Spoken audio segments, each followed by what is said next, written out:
राधे राधे, जय श्री कृष्णा, जय श्री राम। साथियों, आज हम पौष मास की कथा अध्याय 4 को सुनाते हैं। तो साथियों, अगर चैनल पर पहली बार आए तो प्लीज़ चैनल को सब्सक्राइब कर लें, बेल आइकन को ऑन कर लें। अधिमास बोला, हे नाथ, हे कृपा निधान, हरे हरे, मेरे से जो बलवान है उन्होंने यह मलमास है। ऐसा कहकर मुझे दीन को अपनी श्रेणी से निकाल दिया है। ऐसे यहाँ आए हुए मेरी आप रक्षा क्यों नहीं करते? अपने स्वामी देवता वाले मासादिकों द्वारा शुभ कर्म में वर्जित मुझ स्वामी रहित को देखते ही आपकी दयालुता कहाँ चली गई और आज यह कठोरता कैसे आ गई? हे भगवान, कंस रूप अग्नि से जलती हुई वसुदेव की स्त्री यानी कि देवकी की रक्षा जैसे आपने की, वैसे ही दीन वत्सल कहिए मुझ शरण आय की रक्षा कैसे नहीं कर सकते? पहले द्रुपद राजा की कन्या द्रौपदी की दुशासन के दुख से जैसे आपने राक्षस की, वैसे ही दीन दयाला कहिए मुझ शरण आय की आज कैसे रक्षा नहीं करते? यमुना में कलिय नाग के विष से गौ चराने वालों तथा पशुओं की आपने जैसी रक्षा की, वैसे ही दीन वत्सल मुझ शरण आए की आज रक्षा कैसे नहीं कर सकते? पशु और पशुओं को पालने वालों एवं पशुपालकों की स्त्रियों की जैसे पहले ब्रज में समर्पित वन में लगी हुई अग्नि से आपने रक्षा की, वैसे ही हे दीन वत्सल मुझे शरण आए हुए की रक्षा करिए। मगध देश के राजा जरासंध के बंधन से राजाओं की जैसी रक्षा की, वैसे ही हे दीन वत्सल मुझे शरण आए हुए की आप कैसे रक्षा नहीं करते? आपने ग्राह के मुख से गजराज की झट आकर जैसे रक्षा की, वैसे ही दीन वत्सल मुझ शरण आए हुए की आज कैसे रक्षा नहीं करते?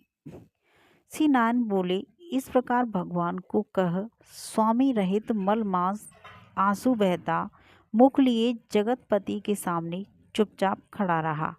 उसको रोते देखते ही भगवान शीघ्र ही दयार्द हो गए और पास में खड़े दीन मुख मलमास से बोले, श्री हर बोले, हे वत्स, क्यों इस समय अत्यंत दुख में डूबे हुए हो? ऐसा कौन बड़ा भारी दुख तुम्हारे मन में है? दुख में डूबे हुए तुझको हम बचाएंगे। तुम शोक मत करो। मेरी शरण में आया फिर शोक करने के योग्य नहीं रहता है। यहाँ आकर महादुखी नीच भी शोक नहीं करता। किस लिए तुम यहाँ आकर शोक में मन को दबाए हुए हो?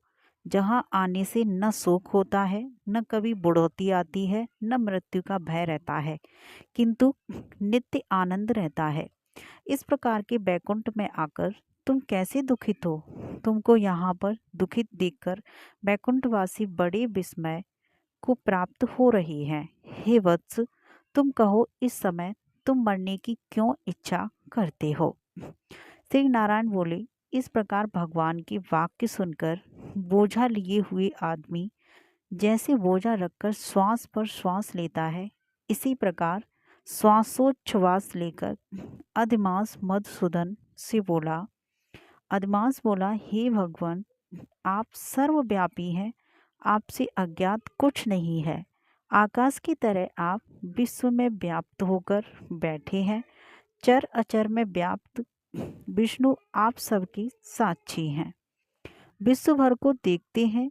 विषय की सानिध्य में भी विकार शून्य आप में शास्त्र मर्यादा के अनुसार सब भूत स्थिति है। हे जगन्नाथ, आपके बिना कुछ भी नहीं है। क्या आप मुझ अभागे के कष्ट को नहीं जानते हैं?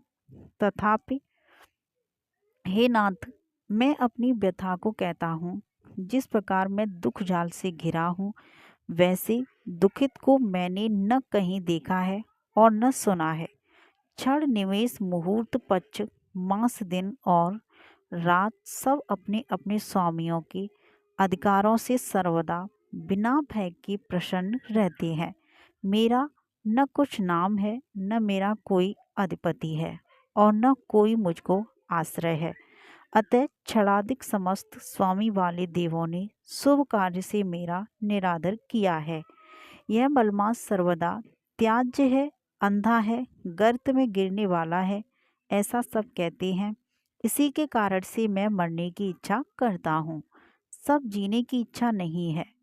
निंद जीवन से तो मरना ही उत्तम है। जो सदा जला करता है वह किस तरह सो करता है। हे महाराज, इससे अधिक मुझको और कुछ कहना नहीं है। वेदों में आपकी इस तरह प्रसिद्धि है कि पुरुषोत्तम आप परोपकार प्रिय हैं और दूसरों के दुख को सहन नहीं करते हैं। अब आप अपना धर्म समझकर जैसी इच्छा हो वैसा करें। आप प्रभु और महान हैं। आपके सामने मुझ जैसे पामर को घड़ी घड़ी कुछ कहते रहना उचित नहीं है। मैं मरूंगा, मैं मरूंगा, मैं अब नहीं जीऊंगा, ऐसा पुनः पुनः कहकर वह अधिमास, हे ब्रह्मा के पुत्र, चुप हो गया और एकाएक श्री विष्णु के निकट गिर गया। तब इस प्रकार गिरते हुए मलमास को देख भगवान की सभा के लोग बड़े विस्मय होकर प्राप्त हुए। श्री नारायण बोले, इस प्रकार कहकर चुप हुए अधिमास के प्रति बहुत कृपा भार से अवसन्न हुए श्री कृष्ण मेघ के समान गंभीर वाणी से चंद्रमा की किरणों की तरह उसे शांत करते हुए बोले।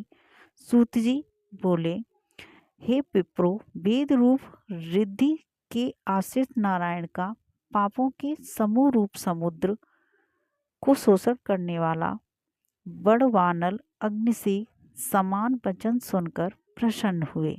नारद मुनि पुनः आदि पुरुष के वचनों को सुनने की इच्छा से बोले, इत श्री ब्रह्मणा हृदय पुराणे पुरुषोत्तम मासमा।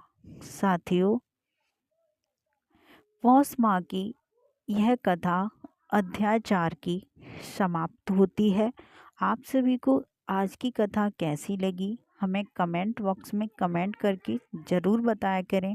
अगर आप चैनल पर पहली बार आएँ तो प्लीज़ चैनल को सब्सक्राइब कर लें और बेल आइकन को ऑन कर लें। साथियों, ऐसे ही वीडियो रोज़ाना देखने के लिए हमारे चैनल को सब्सक्राइब ज़रूर करें। तो साथियों, आज की इस वीडियो में पौष मास की कथा अध्याय 4 थी। अगला अध्याय आपको अगली वीडियो में सुनने को मिलेगा। अगर आपको अपनी कोई सी भी राह देनी है तो हमें कमेंट करके अपनी राह को ज़रूर दिया करें।